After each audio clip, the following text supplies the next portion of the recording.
Laroê, Exu Emojubá. Quem vos fala é Cláudia Facini, através do nosso podcast Exugética. Hoje o nosso tema vai ser Exu e a Lei 10.639, a controvérsia da aula negada. E para esse papo assim gostoso, interessante, eu vou chamar uma pessoa que eu admiro, que eu sou fã, que ele é professor, ele mora num dos locais mais lindos do nosso país, que é meu querido Babá Lincoln. Por favor, meu querido, se apresente. Bom dia a todos, a todas, todos. Sou Babalorixá Lincoln de Xangô, ou Lincoln de Airá, assim vocês queiram, né, definir. O povo de Candomblé, o povo de terreiro. A bênção a todos, a todas, todos. Axé. Que o meu Exu pessoal saúde vocês. Axé. Que o nosso Ori seja próspero a partir de agora e sempre, né? Axé. Então, como eu fui apresentado, sou Babalorixá, mas também sou professor hoje, né, na Universidade da Integração Internacional da Lusofonia Afro-Brasileira, Unilab, que fica aqui no estado do Ceará, mas também na Bahia. Então eu falo do estado do Ceará e próximo a Fortaleza, né? A Unilab fica a 50 quilômetros de Fortaleza e eu estou em um município entre caminhos, né, que é Maracanaú, região metropolitana de Fortaleza, onde resido aqui no Ilê Axé Obá Oladeji, a casa do rei que veio para multiplicar a riqueza, que hoje eu denomino como terreiro e escola.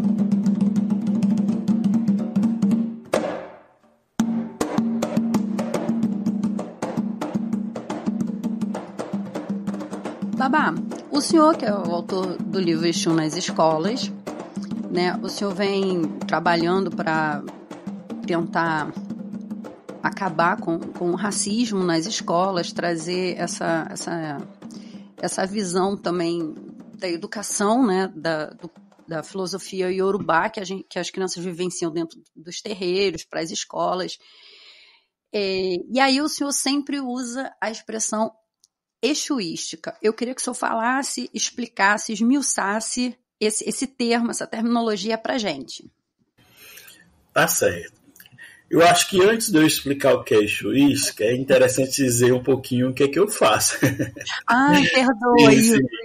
Mas é um caminho para chegar lá, né? É um caminho para chegar lá. Então, vamos lá. Por exemplo, né, hoje, na Unilab, nós estamos falando de uma universidade que vai estar fazendo a integração dos estudantes africanos dos países lusófonos com os alunos quilombola, os alunos indígenas e os alunos campesinos aqui do maciço de Baturité. Então é muito importante para a gente entender que é um grande caldeirão cultural. A perspectiva é que a base do conteúdo dessa universidade, e especificamente do curso de pedagogia, ela parta realmente de África, né? Da África, da perspectiva africana. Então o currículo da pedagogia ele tem todas essas matrizes que vão partir desse diálogo, dessa grande encruzilhada. Nessa perspectiva, eu estou como docente de uma componente, né, na área de manifestações culturais e religiosas africanas e afro-brasileiras, que é ensino de ginga, capoeira, corporeidade e mandinga. Né? Então essa é a componente, essa é a disciplina que eu ministro lá permanentemente durante os semestres letivos. Lógico, tem outras, né? Religiões de matriz africana, cosmovisão africana, educação escolar indígena, enfim. E amadurecendo, né, ou refletindo, né, sobre todo esse diálogo durante esses semestres, eu percebi, né, junto com as minhas estudantes, os meus estudantes, que a gente precisava lançar um outro olhar, outras lentes sobre a ciência. Né? Outro olhar e outras lentes sobre a ciência. Em que, nesse momento planetário em que nós vivenciamos, é extremamente necessário um grande processo de reposicionamento cognitivo, tanto da imagem de Exu, como também de todo o legado africano, afro-brasileiro e afro-indígena. Diante desse cenário, né, já que nós estamos falando da Exuística, é importante a gente entender onde nós estamos, que é o espaço do terreiro. E o terreiro, como eu gosto muito de explicar para todas as pessoas que chegam, né, até onde eu estou, até a minha voz, ou até a minha fala, o terreiro ele é um grande pacto civilizatório. O terreiro ele não é apenas religião. A religião está dentro do terreiro, mas ele não é apenas religião. No terreiro nós temos medicina, no terreiro nós temos tecnologia, tecnologias sociais, valores civilizatórios, filosofia, nós produzimos as nossas epistemologias, né? Só que são conjuntos de matrizes, né? Matrizes que foram ameaçadas e tiveram que se juntar para sobreviver. Povos que foram ameaçados e se juntaram para sobreviver. Nessa perspectiva, todo esse legado sobreviveu dentro do terreiro. Só que hoje, quando a gente vai, né, para o espaço de disputa na universidade, nos outros espaços sociais, todos esses conhecimentos eles são entrincheirados para que eles realmente não ocupem um cenário que é de base, né, esteticamente eurocêntrica, né, branca, elitista. Então, hoje, quando a gente e aí a gente tem que entender muito bem o nosso local, né? E eu gosto muito de demarcar o meu local como um babalorixá que é branco e compreende esses privilégios da branquitude, mas que, ao mesmo tempo, compreende também a importância e o significado de empreender uma luta antirracista. E aí a gente vai falar disso mais na frente. Então, diante dessa perspectiva aí, a gente precisa deslocar, não é nem deslocar, é disputar realmente esse outro espaço. E esse espaço hoje, para a transformação planetária, ele é um espaço da ciência, da produção do conhecimento também. Né? Porque os nossos ancestrais já nos possibilitaram a luta e resistência para que os nossos saberes sobrevivessem. Só que hoje, como é que nós vamos disputar os espaços sociais? Disputando também um espaço na universidade. Então, nós precisamos hoje desenvolver as nossas ciências. Nós precisamos hoje disputar os espaços de produção do conhecimento, dizendo que as nossas crianças e jovens de terreiro, eles têm que chegar à universidade, uma coisa que é muito bem estruturada para que não dê certo, por conta do racismo estrutural e do religioso. E aí, a nossa perspectiva, quando a gente afirma a exuística, né, essa outra ciência de reposicionamento de todo esse legado,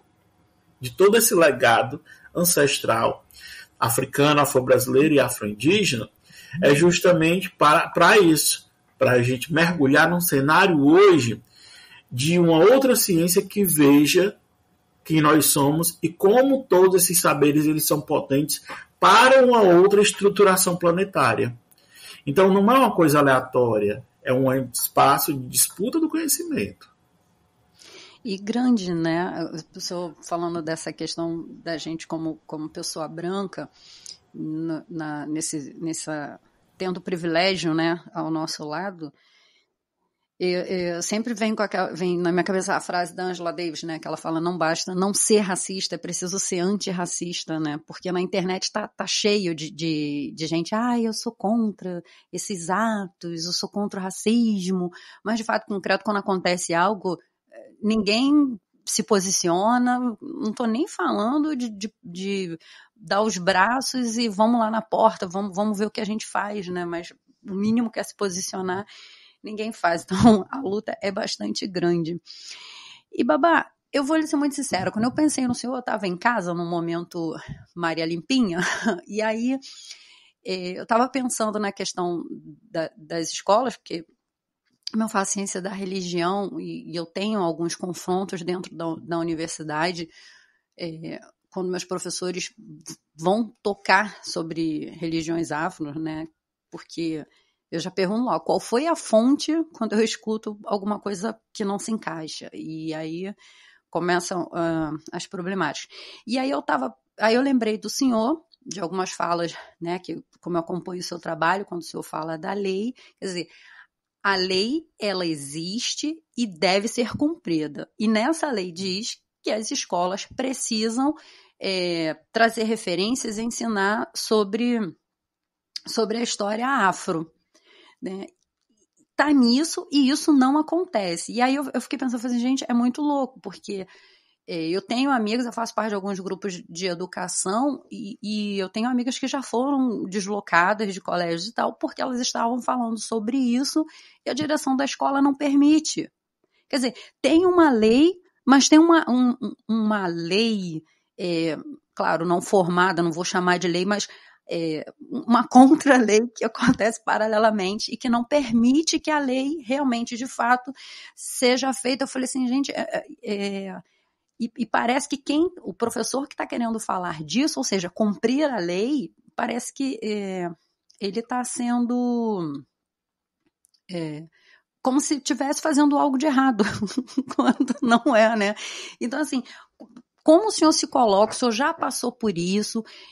O que o senhor diria para esse tipo de enfrentamento, de fato concreto, como fazer acontecer isso, Babá? Como você disse, essa contra-lei, né, ou esse contra-movimento à implementação da Lei 10.639, que vai incluir história e cultura africana e afro-brasileira nos currículos escolares, né, e da Lei 11.645, que é história e cultura afro-brasileira e indígena, esse movimento contra a lei se chama racismo, né? Se chama racismo. Porque nós estamos falando hoje de uma estrutura, né? De uma sociedade em que o racismo ele se torna um grande pilar da morte e do adoecimento de pessoas, né? Das populações negras, indígenas, ciganas e todas aquelas que estão em um contexto da periferia. Então, esse cenário ele é muito bem pensado, porque quando você, por exemplo, né, vai promover qualquer atividade referente à cultura africana ou afro-brasileira, né, dentro da escola, você ainda vai para as datas comemorativas. Não é uma ação constante. Não é uma ação constante justamente pela falta... é falta de material didático. Hoje tem muito material didático. É falta de formação. Hoje existem muitas possibilidades de formação. É falta de publicação. Hoje existem muitas publicações. Tanto o movimento negro, né, como o movimento de terreiro, dos povos de terreiro, de muitos outros povos e vários movimentos sociais estão dialogando intensamente sobre isso. A questão é porque a gente sempre esbarra na perspectiva, né, de entrincheiramento do racismo estrutural. E aí esse racismo estrutural ele é uma grande teia, né? Porque quando o professor ou a professora vai trabalhar relações étnico-raciais dentro da escola, se vai trazer a cultura negra, ele vai falar o lugar que foi o lugar de sobrevivência de todos esses saberes, né? De todo esse cenário aí, de todo esse legado, que é o terreiro, que é a escola de samba, que é a capoeira, né? Porque começa no terreiro e sai do terreiro e vai... os nossos ancestrais eles vão se organizando em outras estruturas. O quilombo, as comunidades, né? As comunidades negras, as irmandades, os clubes negros, o teatro experimental do negro. Então, tudo vai partir desse espaço de organização, que é o terreiro. Então, quando chega no terreiro, tudo é resumido a macumba. Tudo é resumido a macumba, a magia, a feitiçaria, a bruxaria, a coisa ruim. E aí tudo esbarra em Exu. Tá entendendo? Toda a perspectiva, né, ela vai esbarrar em Exu. Então, hoje, quando a gente fala, por exemplo, no reposicionamento cognitivo de Exu, é justamente dizendo que Exu é o potencializador das nossas vidas. Exu é aquele que vai abrindo caminho, é o orixá da ordem, porque muita gente só vê como caos, é o orixá da ordem, é o orixá para a gente que nos manda ter paciência, nos manda ter calma, para entender a estratégia de luta e enfrentamento. Né? Então, enquanto muita gente, né, ainda vê, que está dentro do terreiro, ainda vê Exu apenas como só o brincalhão, a gente não consegue avançar tanto. Enquanto muita gente que está fora só nos vê, né, como os satanistas, aqueles que vão demonizar as crianças dentro da escola por falar de relações étnico-raciais ou por falar de mitologias africanas ou afro-indígenas, a gente entende qual é a mitologia que pode ser falada. Ontem eu estava até conversando com uma filha, né, aqui do nosso terreiro, e ela dizendo, pai, a mitologia, eu aprendi a mitologia grega. Quer dizer que você não pode aprender a mitologia afro-brasileira ou africana, que foi ressignificada aqui dentro, porque tudo é macumba. Então é resumir sempre o nosso conhecimento para um não lugar. E aí eu acredito que é muito importante, e eu sempre gosto muito de estruturar através dessas pontes, né, que a gente cria, como é que nós vamos hoje estar ligando diretamente todas essas mitologias, todos esses princípios e valores civilizatórios a esse processo de conexão com a estrutura africana, para que a gente veja, olha, eu estou falando de Oxum, então eu estou falando de Oxobô. Onde é que fica? O mapa da África está aqui. É um ancestral que vem dessa região,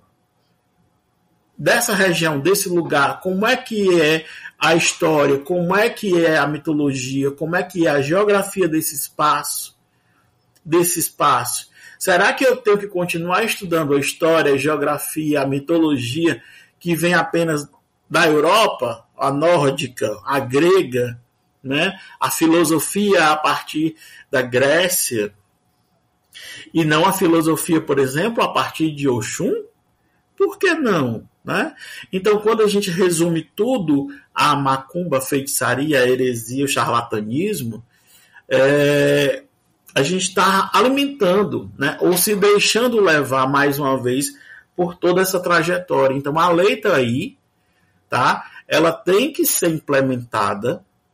Cada vez mais a gente tem que pensar, nós, povos de terreiro, nós, pessoas que estamos em uma militância, conectados com essa ancestralidade, né, pensando como é que nós vamos também reforçar toda essa luta, porque o racismo ele é um grande mal planetário. Hoje a nossa perspectiva é todos e todas, todos devemos ser antirracistas. E aí a gente sempre, na escola, vai esbarrar na questão do racismo religioso. Barbá, eu vejo, assim, isso está tão realmente estruturado que, por mais que se trabalhe, né, que a gente tenha já muita gente produzindo, muitos de nós produzindo sobre isso e sobre essa luta, eu às vezes eu tenho a percepção, me corrija se eu estiver errada, mas eu tenho a percepção que muito também dos nossos povos veem a própria religião numa ótica cristã, sabe? Como se... Porque, assim, a filosofia iorubá, né, ela existe e ela é um todo. O que eu quero dizer é o seguinte... A cristã é assim, você tem um templo, você vai lá, você reza, ora e volta, né? São tipo lugares demarcados, seu momento religioso, seu momento social, seu momento familiar e tal. Enquanto na visão da filosofia iorubá, não tem essa questão, a religião, né? A gente vive... Vou plagiar aqui Leonardo Boff, a gente vive a religiosidade no dia a dia, dentro e fora dos nossos terreiros. E então, assim, a minha percepção é que às vezes o nosso povo traz essa visão, claro, sem perceber, porque é estrutural, né? Acaba sendo uma coisa naturalizada, entre aspas, traz isso para dentro do terreiro. E aí a minha pergunta é como que a gente pode avançar. Eu sei que trabalhos estão sendo feitos, vou enfatizar muito isso, mas a gente avançar um pouco mais dentro da nossa religião. Por exemplo, esse podcast, o Eixo Ética, é justamente a gente trazer temas, debater, trazer, mas principalmente também a gente trazer ideias para o nosso povo. Porque eu também creio que, por mais que eles não ocupem os espaços acadêmicos, não estejam diretamente ligados à militância, mas até para a sobrevivência deles, de amanhã está na escola, está na rua, e um outro ser humano de uma outra religião, quando, né, quiser atacar, falar alguma coisa, ele também, peraí, isso é assim, não é assim, porque na minha visão é dessa outra forma. E aí a minha pergunta exatamente é essa, Babá. Se o senhor encara isso, ou eu estou viajando Não. Como a gente poderia avançar um pouquinho mais? Agradeço muito a pergunta, ela é muito importante, significativa para o que eu venho construindo, né? Quando eu falo, por exemplo, o meu terreiro hoje é uma escola, é o terreiro escola Eliashel Baoladegi, a casa do rei que veio para multiplicar a riqueza. E eu hoje percebo que essa riqueza é o conhecimento, né? É o conhecimento. Eu estou justamente desvinculando, né, o terreiro da igreja, né? Por quê? Porque é esse mero princípio de alienação e reprodução que a gente encontra dentro da igreja e encontra também dentro dos terreiros, né? De muitos terreiros. Então, por exemplo, quando por muito tempo no decorrer da minha vida religiosa eu me perguntei por que eu tenho que fazer um ebó dessa forma? Eu vou me conectar aqui, é só passar isso no corpo da pessoa e vai dar certo, cantando, ou invocando, ou chamando essa energia? Eu não me sentia conectado, sabe? Vivia uma estrutura extremamente mecânica, né? E aí eu comecei a perceber no decorrer das minhas andanças e compreensão, né, da filosofia presente dentro do terreiro, das epistemologias que a gente vai desenvolvendo, né, da própria produção do conhecimento dentro do terreiro, no cotidiano, das experiências cotidianas, porque você vai aprender no terreiro a partir do seu cotidiano, a partir do problema que chega no seu portão, né? A partir daquele caso específico daquele filho ou daquela filha que vai ter um orixá de uma qualidade que eu não iniciei ainda. Então eu vou conseguir perceber hoje, né? Sou pai de santo jovem, tenho 22 anos de iniciado, né? Tenho um terreiro com 12 anos aberto, então eu tenho muitos desafios. Então esse processo de conexão cotidiana, ele me fez entender muito da filosofia. Principalmente, né, quando eu cheguei no cenário da Unilab, que eu tive que mergulhar na compreensão de ancestralidade, justamente para viver o meu teórico e prático. Então o terreiro ele se tornou o meu grande laboratório. Então nesse cenário aí, eu comecei a perceber que a grande maior parte das pessoas de terreiro, elas se empoderam de outra forma, né? Seja através das suas magias ou rituais, mas elas não partem ou adentram para tanto conhecimento que também está aqui dentro. Então hoje, esse conhecimento ele também tem que ser reavivado. Por isso eu digo que o terreiro também é uma escola. E aí Exu nas escolas, no capítulo 2, ele traz justamente esses conhecimentos filosóficos para a gente tentar entender. Por exemplo, uma coisa que é fantástica, né? Que me bateu o estalo conversando com um filho de santo, né? O professor Ricardo Nascimento, aqui da Sociologia da Unilab, que foi uma categoria a partir da ideia de biointeração que o mestre Nego Bispo traz. Então eu disse, olha, nós vivemos conectados. Nós não precisamos do religar, porque o candomblé não é só religião. O candomblé é para além de religião, né? Para além da religião. Então nós não estamos desconectados. Nós estamos conectados a todos os momentos. Por isso aquela nossa brincadeira inicial, você está me escutando em todos os momentos, né? E aí eu trago uma categoria que é interessantíssima, que é cosmobiointeração. Cosmobiointeração, ou seja, a conexão que nós temos com os vivos, com os não vivos, com a natureza, né? Com a terra, com o modo de vida e produção aqui nesse planeta. Como é que a gente entende isso? Né? E aí mergulhar realmente nesses caminhos, dessas encruzilhadas epistemológicas, eu acredito que é fundamental para a gente entender que, por exemplo, as pessoas chegam no terreiro sem alfabetização, as pessoas chegam no terreiro sem conhecimento das relações étnico-raciais. As mulheres chegam no terreiro vítimas de violência física, doméstica, psicológica. Os homens chegam no terreiro abusadores, né? Na grande maioria das vezes.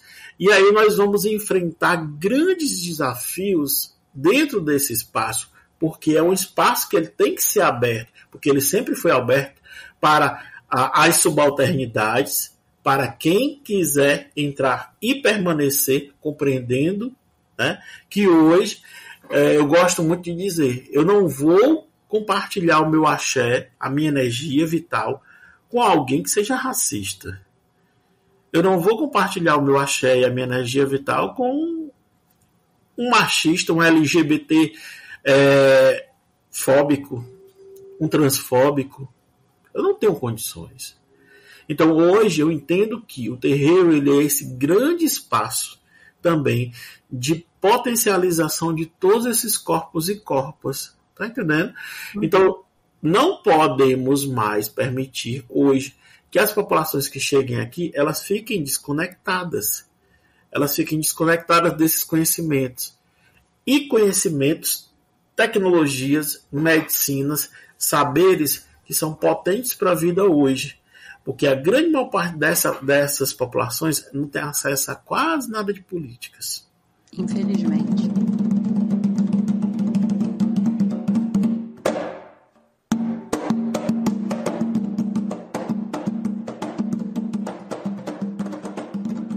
Então, partindo de Exu, né, uma outra coisa, estava lendo 2 textos essa semana, um na área do direito, do Norberto Bobbio. Eu achei muito interessante o livro dele, que ele traz toda a visão do direito e do sistema, né, do Estado, né, e que ele traz assim na dicotomia, sabe, Estado, governo, lei, contrato, enfim, ele vai trazendo. Eu achei muito bem bolado a ideia. E nisso, eu lendo uma coisa da área do direito, e paralelo eu estava lendo um texto do Rubens Alves, que ele foi protestante, foi luterano e tal, mas ele traz muita, vem falando muito sobre a questão, né, indagando a religião. E aí, lendo isso, que eles vão falando muito sobre dicotomia, e aí eu vejo muito essa visão que me desperta muito a dualidade, porque Exu é dualidade, a nossa religião é dualidade. E eu falo assim, nossa, é muito estranho, porque na filosofia iorubá, a dualidade, na filosofia afro, né, de modo geral, a dualidade, elas não é uma sobreposta, né? Não tem o bem e o mal, o sagrado, o profano, elas não são opostas, né? Elas são equilíbrios, elas se completam, elas se precisam. Né? Tanto é que pelos itãs, na própria mitologia, quando a gente vai estudando, os orixás, em algum momento, o orixá que é de fogo, que é de água, em algum momento, eles vão brigar, né? Isso falando mitologicamente. Em outro momento, ele vai se unir. Né? E isso é muito normal. A física quântica, ela fala do próprio universo, que no momento ele expande igual uma mola, daqui a pouco ele se contrai. E eu vejo muito isso conectado, e ao mesmo tempo eu fico assim, e como a gente está arraigado nessa questão de ver isso dicotômico, de ver isso de uma forma assim, que eu acho que a gente acaba até perdendo o poder, o axé, como vão querer chamar, a gente não saber lidar com essa dualidade, sabe? Eu vejo até algumas pessoas que falando de Odus e tal, quem vive fala, que tem uma colocação, às vezes, do Odu também, assim, muito... porque você é do Odu tal, então você, assim, é o lado ruim. Quando, na verdade, não, né? Eu tenho, na minha percepção, Orunmila, ele fala o quê? Seu Odu, no seu caminho tá isso aqui, mas se você não prestar atenção, você pegar esse outro lado, por quê? Porque a dualidade está junto, então você de repente pode não viver o irê, né, do seu momento, da sua vida. E aí, babá, vou jogar de novo a brasa para o senhor. Como que a gente pode trazer essa visão também, né, de que a dualidade ela é necessária, ela se faz, e não é de forma alguma sobreposição. A gente não é isso ou é aquilo, né? Porque Orunmila permite tudo, a gente, como ele diz, a gente pode tudo. E claro, né, se você pode tudo, você também vai arcar com alguma consequência, fato, né? A gente é potência, não é ou. Eu gosto muito de pensar duas perspectivas, né?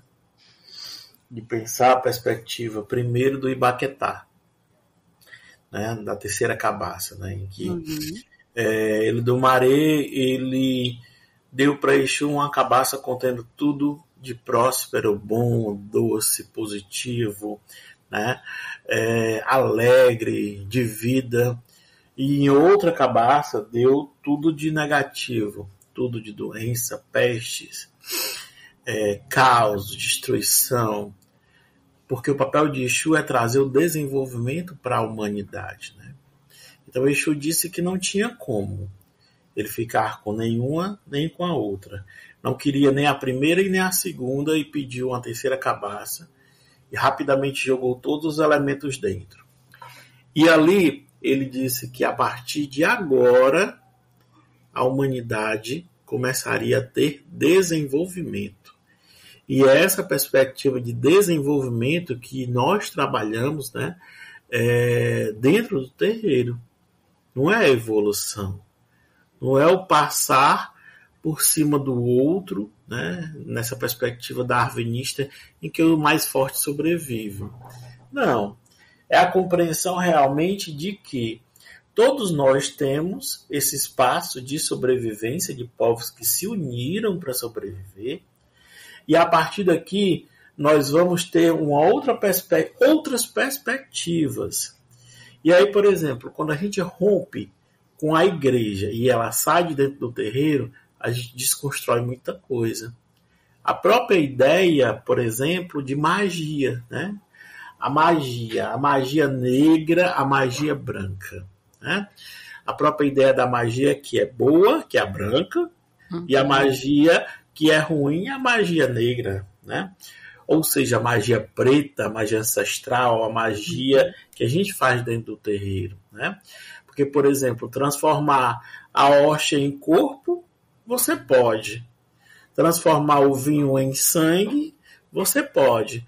Agora, transformar o meu ebó em cura, eu não posso.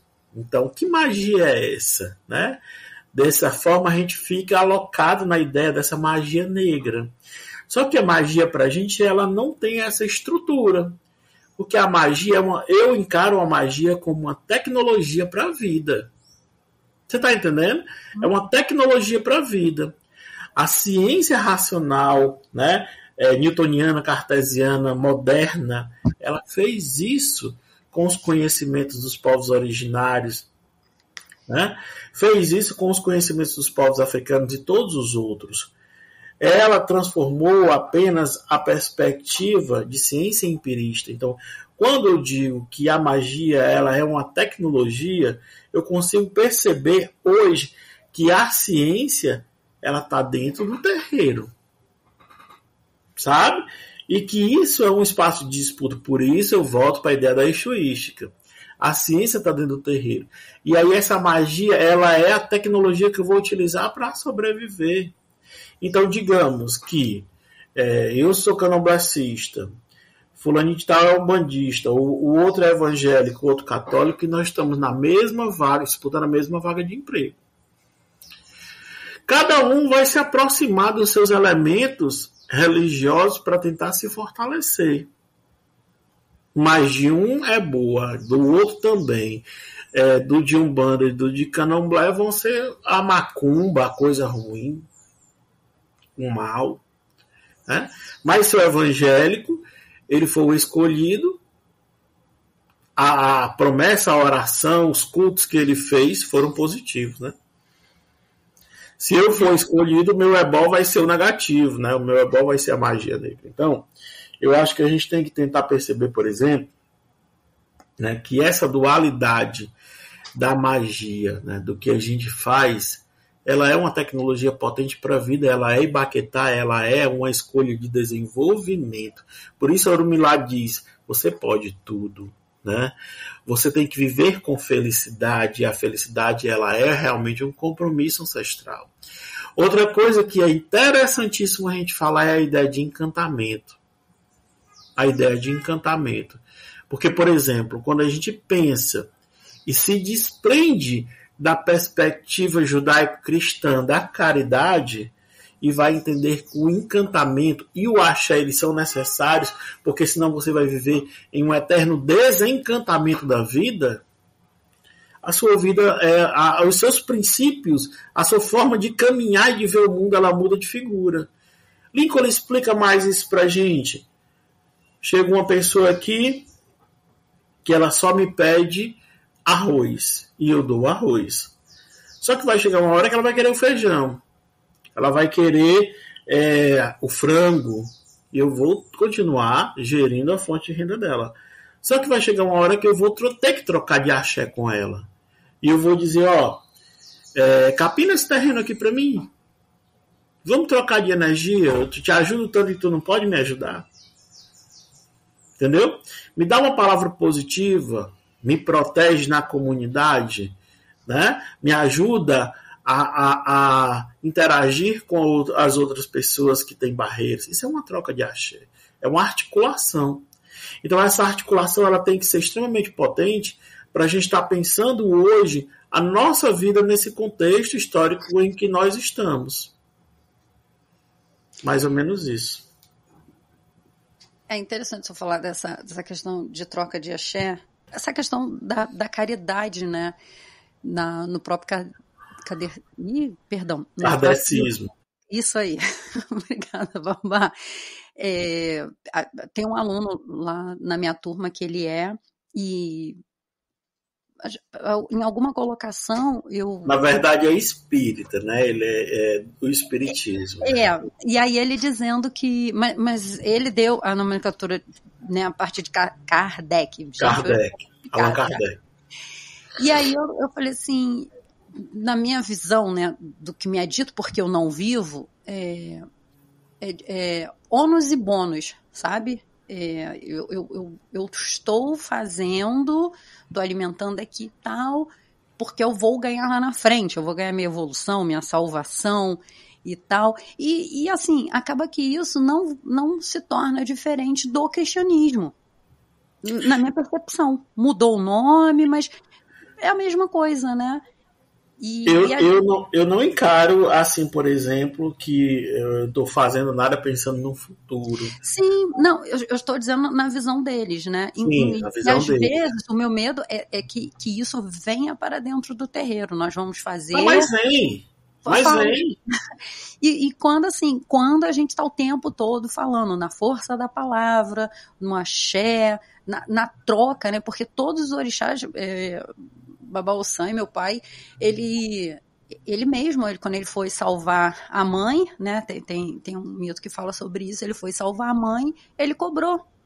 Aí, cobrando da mãe, sim, né, é a troca, é o axé, e por aí vai. E às vezes as pessoas veem nessa visão, né, eu tenho que chegar aqui, eu tenho que ser socorrido, porque você está fazendo a caridade. Enfim, mas vamos em frente, Babá. A luta é muito maior do que isso.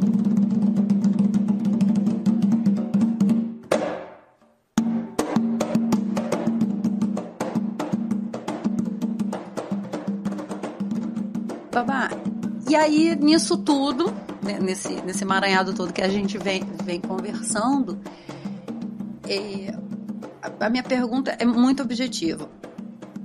Como o senhor desenvolve, qual é a sua metodologia para combater o racismo estrutural? Porque por mais que a gente diga o racismo estrutural, o racismo religioso, mas eles andam juntos, né? Sim. Não são coisas separadas. Sim. Assim, Cláudio, a minha forma de ver, né, é a forma de alguém que está na realidade cotidiana do terreiro. Sim. E muito olhando, né, para as nossas ancestrais, os nossos ancestrais que ressignificaram as suas vidas para sobreviver.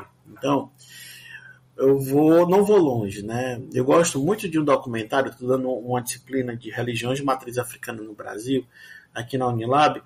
Então eu gosto muito de um documentário chamado Cidade das Mulheres, né, que parte de uma perspectiva etnográfica, de uma pesquisa etnográfica de uma antropóloga norte-americana que é Ruth Landes. Então, a Cidade das Mulheres traz uma perspectiva realmente das mulheres negras na cidade de Salvador, porque o intuito dela era discutir o mito da democracia racial dentro de Salvador, né? Então ela chega ao terreiro. E para entender a questão, né, da luta e resistência das mulheres negras, você vai ter que se deslocar dessa perspectiva de base, por exemplo, que o corpo de uma mulher negra, ele não é o mesmo corpo e a mesma dinâmica, por exemplo, de um corpo de uma mulher branca. Né? Principalmente naquele contexto histórico, né, em que Ruth Landes escreveu o trabalho.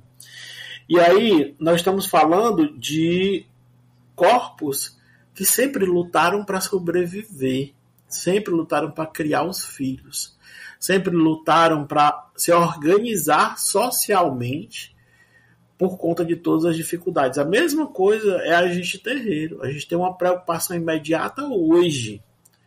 Com hoje. Não é como eu gosto de dizer. A gente não tem como esperar a grande revolução. Como muitos teóricos dizem, vamos esperar a revolução, vamos fazer a revolução.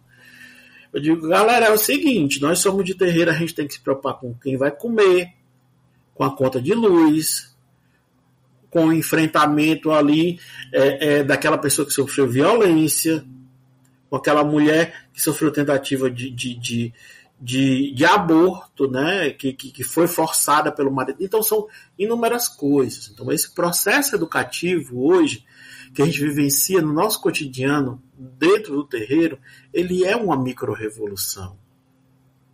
Entendeu? Ele é uma micro-revolução. Diante desse cenário de estrutura do racismo, nós estamos aqui hoje fazendo uma micro-revolução, porque esse áudio, esse podcast, ele vai chegar para milhares de pessoas. Axé, babá. No decorrer da história. Vai chegar para milhares de pessoas. Né? Então, é importantíssimo hoje que a gente entenda que esse é um processo de micro-revolução, só que esse é um levante planetário. Você viu, por exemplo, quando nós tivemos que ficar trancados dentro dos terreiros na pandemia. E o que a gente fez? A gente foi fazer live e teve um grande levante e a ocupação de um espaço que a gente não conseguia fazer, porque realmente a vida de um pai ou de uma mãe de santo é corrida demais. Então, por exemplo, você olha, por exemplo, o professor Sidney, né? Babá Sidney, uma pessoa querida demais, fantástica. O Exu nas escolas aqui tem várias falas dele que inspiram a gente todo dia. Então, o professor Sidney, ele mergulhou no mundo virtual com lives e lives e lives e lives e projetos e cursos, e ele fez mais do que certo, porque para além da questão de levar o conhecimento, ele levou o quê? Ele levou a sobrevivência da comunidade dele. Baba Márcio é a mesma coisa, entendeu? Baba Márcio é a mesma coisa. Eu aqui, uma iniciativa inicial também a mesma coisa. Produto, Exu nas escolas. O outro produto que está saindo agora em novembro, Pedagogias. Entendeu? Então a gente fica pensando hoje, né, que nós sempre fizemos isso. Só que hoje a nossa organização é outra, porque nós também estamos disputando outros espaços. outros espaços. Se você for ver, por exemplo, no Cidade das Mulheres, ou dentro das trajetórias dos grandes mercados, as mulheres negras sempre disputaram esse espaço econômico, social e também através das organizações negras, através da magia. Então, hoje, quando a gente chega e vai para dentro da universidade, por exemplo, e a gente começa a promover encontro dos estudantes de terreiro da Unilab, epistemologias de terreiro, né? Exu nas escolas. Eu acho que eu vou utilizar até esse título que tu pegou do podcast, já estou pedindo permissão, porque é interessantíssimo para a gente tentar perceber hoje que essa é a nossa estrutura, né, de revolução. Na verdade, são as nossas micro-revoluções. Então, o racismo estrutural, ele não é um pilar que está aí materializado. Ele está muito bem estruturado nesse imaginário, né, nas amarras da colonialidade também, nas próprias práticas que vão brincar também, nas perspectivas de ação do capitalismo predatório. Então, você percebe que é uma ação educativa que pode transformar.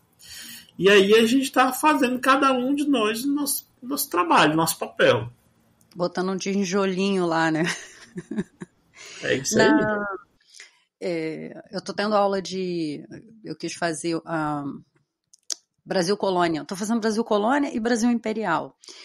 E eu fico muito encantada, ao mesmo tempo passando muita raiva quando eu vejo a estruturação, né? Porque parece que assim, a gente não existia, e aí, que a história sempre foi contada assim, né? Aí os portugueses chegaram aqui, como se os africanos nunca tivessem atravessado o mar, né? Tivessem saído. História contada pelos vencedores, né? Sim.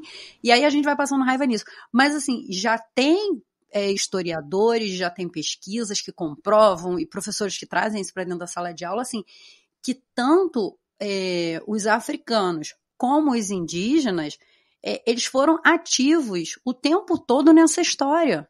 Porque parece que foi passivo, né? Chegou lá, botou todo mundo no navio, aí chegou aqui, todo mundo já foi tomando seus postos, já assim, tipo, sou escravo, agora vou trabalhar. Quando não foi isso. E eu acho isso muito importante, a gente recontar. Mas vai levar a história do Brasil para dentro das casas, né, de matriz afro? Sim, para entender assim, o quanto que o povo lutou o tempo inteiro. Né? Como é que você... A Nigéria, que tem 7 idiomas, mais o inglês, né? Mesmo tendo essa coisa da Europa querer hegemonizar, né? Esse povo já vivia muito bem com essa diversidade, todos falando várias línguas, né? E a gente está aí, a gente está vendo que o Brasil, que a princípio como é que diz? Consequência de uma visão hegemonista, né? Que não dá tão certo. Quando lá atrás, quando cada um falava a sua língua e tal, e todo mundo vivia, né? Claro, dentro das suas culturas também tinham seus problemas, não vou romantizar, né? Mas o quanto que se vivia, e eu acho muito importante a gente trazer isso, não foi passivo, né? O nosso povo, os nossos ancestrais não chegaram aqui passivo, assim, eu aceito, né, aquela visão cristã, né, que você vai sofrer para quando você morrer você ser exaltado. Não, né, se lutou, se brigou, infelizmente, né, muitos sucumbiram e preferiram morrer do que viver, né, essa coisa horrorosa que aconteceu. Tem uma escritora, eu esqueci o sobrenome dela, ela era Yalorixá, Maria José.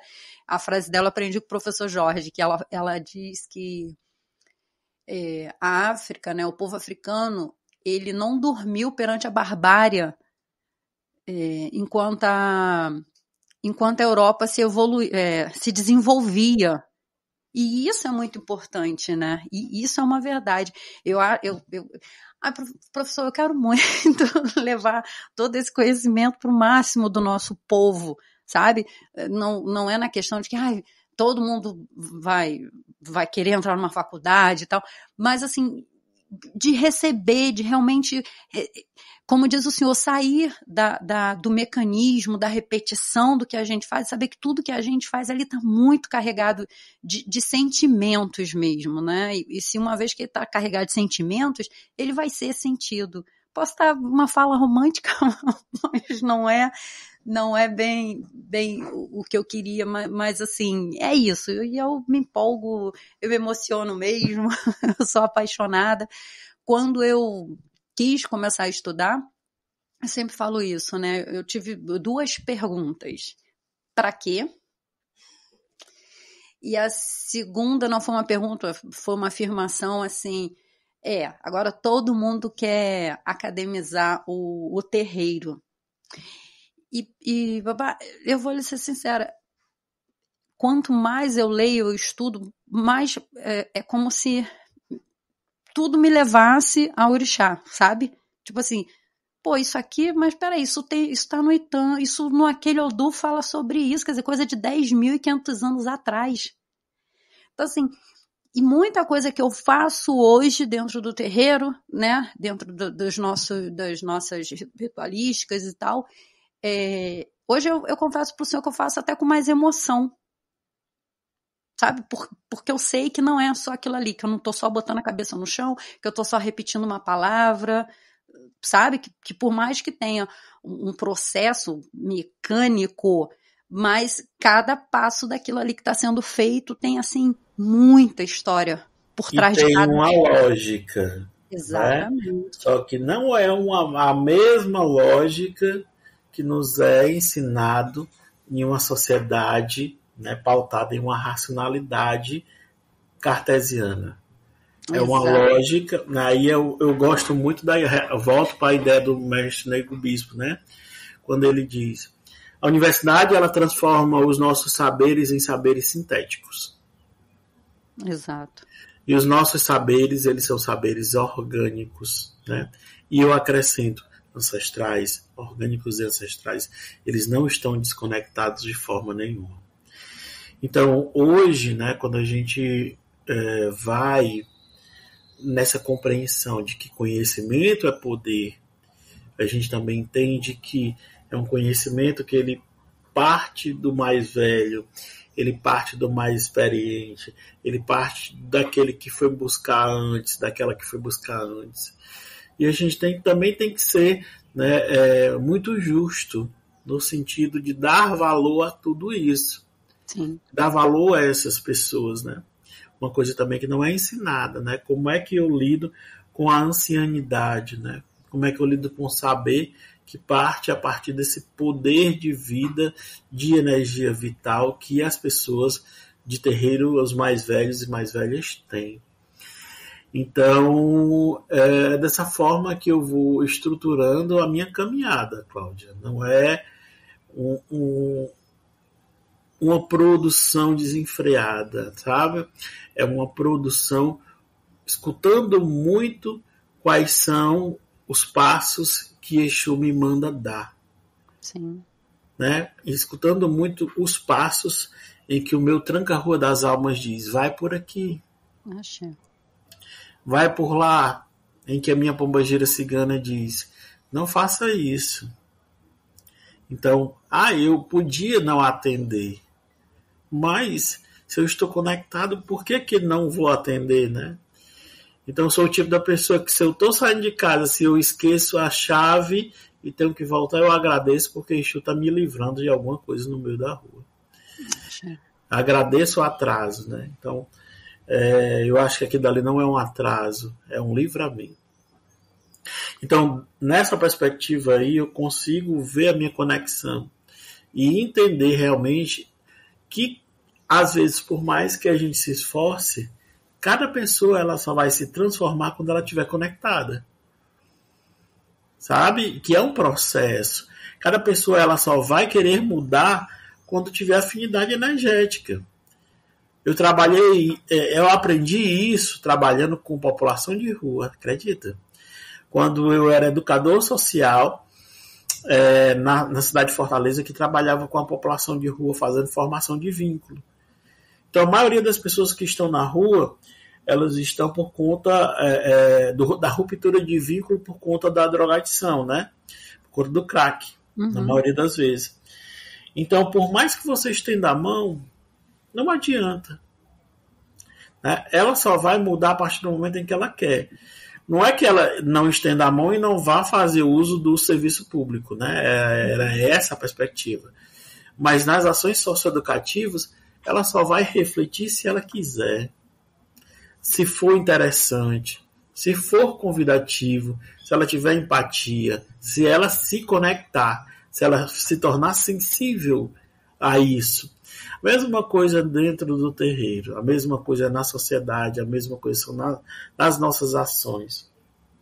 Quando ele não quer, nem orixá faz, né, babá? Não adianta, não adianta. Se você não fala de forma com que a pessoa compreenda ou tem uma afinidade, não rola. Não dá. De jeito nenhum. E vamos buscando. Tem dia que eu me pergunto, falo, gente, por que eu tô aqui? O que eu tô fazendo? Porque temos que estar. Esse foi o nosso acordo no Orum, para estarmos aqui fazendo cada um a sua batalha, mas sempre conectados em axé. É isso, temos que estar. Não, confesso também que todo o meu start demorou muito, tá, babá? Eu já fiquei alguns anos dentro do barracão, tô aqui, gosto do batuque, assim, meio... E toda, realmente, sendo muito sincera com o senhor, a minha ficha só foi cair, assim, ela teve, o caimento da ficha teve 2 momentos. Um, quando eu peguei o livro Ori emprestado, e aí eu li sobre Ori, e lendo, me startou, assim, que Ori é algo que eu sou responsável, não ele por mim. Né? Ele está comigo, mas quem vai cuidar dele e vai potencializar sou eu. Então, foi um primeiro momento. E aí, esse momento me impulsionou a dar minha obrigação, fazer... E eu recolhida, quando eu dei, na época, a de 3, né? Também já dei a de 7, enfim. Mas... quando eu na de 3 foi que me startou. Eu falei assim, não, isso aqui tem muito mais. E eu vou buscar isso. Mas assim, olha o tempo que eu levei, sabe? Biologicamente, eu já tinha passado dos 40, né? E já tinha um pouco mais de 5 anos dentro de um barracão, iniciada, fora, né, toda a minha trajetória dentro da Umbanda com a minha família. Olha o tempo que eu levei. Né?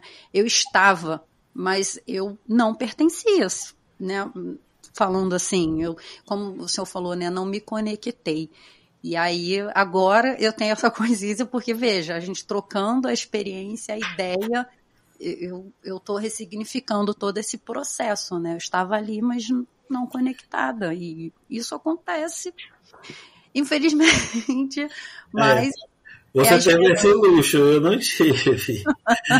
Eu não tive de jeito nenhum. Quando eu cheguei na primeira mesa de jogo de búzios, né, do Pai de Santo que me iniciou, eu cheguei com problemas, né, de vida, né, de vida.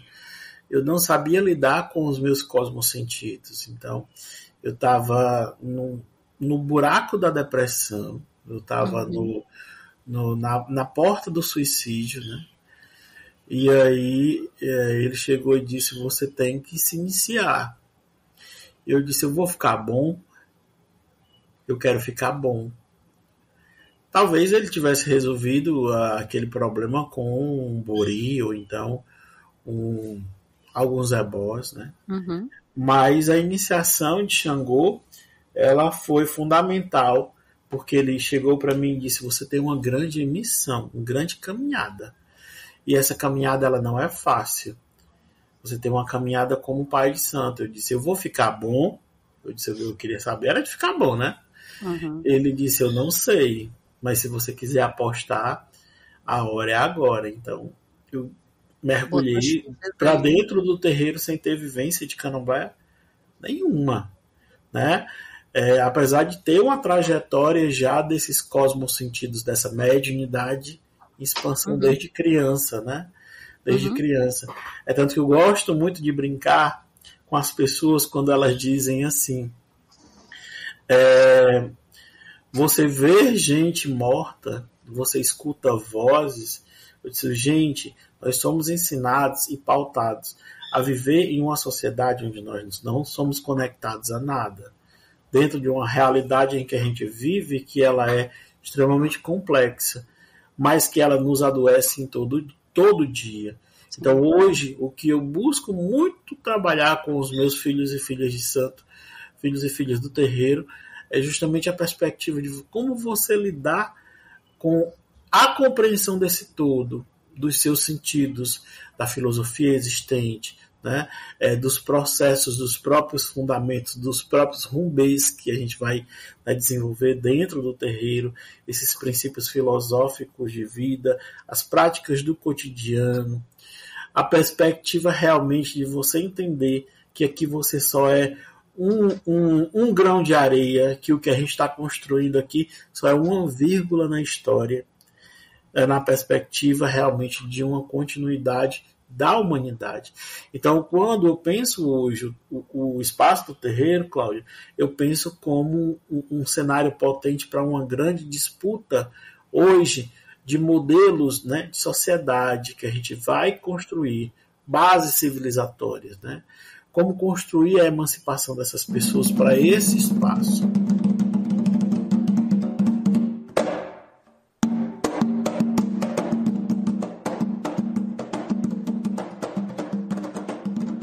Babá, finalizando, né, que a gente teria muita conversa, eu espero que o senhor tope num segundo momento a gente poder trazer outras frentes, que o senhor até lá também já vai ter novos assuntos, novas pesquisas, quem sabe a gente vai estar falando do seu próximo livro. Gostaria que o senhor finalizasse, se despedisse, para a gente poder, de fato, encerrar aqui hoje. Quem vai escutar esse podcast, esse momento de fala, de bate-papo aqui, eu desejo que a partir de agora os caminhos sejam sempre abertos para vocês, para a felicidade. Que o nosso Ori nos permita enxergar o que a gente não estava conseguindo perceber. Que Exu abra os nossos caminhos para a vitória, porque amanhã é outra batalha, e amanhã a gente tem que caçar a felicidade outra vez. Vamos nessa, né? Quem quiser entrar em contato depois e buscar o livro Exu nas Escolas, uma proposta educacional antirracista, entra na minha bio do Instagram, @LincolnlyJesus, LINCONLY Jesus, e vai até o site do Instituto Parentes, que é um instituto que fica ligado aqui ao nosso terreiro também, no estado do Ceará, né? E a editora Parentes também. Então, agradeço muito o convite, Cláudia, que você tenha muito encantamento para promover mais podcasts, mais projetos, que Babá Márcio aí esteja sempre fortalecendo vocês, né? Que acredito que sim, porque ele é uma pessoa muito iluminada, sou grande fã do trabalho que ele desenvolve, do que ele escreve, e me inspira muito a ser o Babalorixá. Olha, esses pais de santo e mães de santo que fazem, né, essa caminhada, eles nos inspiram a ter força para abrir outros caminhos aqui nessas terras semiáridas, entendeu? Então, o trabalho do Babá Cisne, do Babá Rodney, né? Do Babá Márcio e tantos outros e outras que estão aí, é fantástico e fundamental. E quanto mais a gente trabalha, mais a gente sabe que ainda tem muito que percorrer. Ouvido. Axé o. Axé o, Babá. Gente, fico por aqui. Encontro vocês no próximo episódio. Laroê, um abraço grande. Beijo. Tchau, tchau. Esse programa foi editado por Facine Podcast.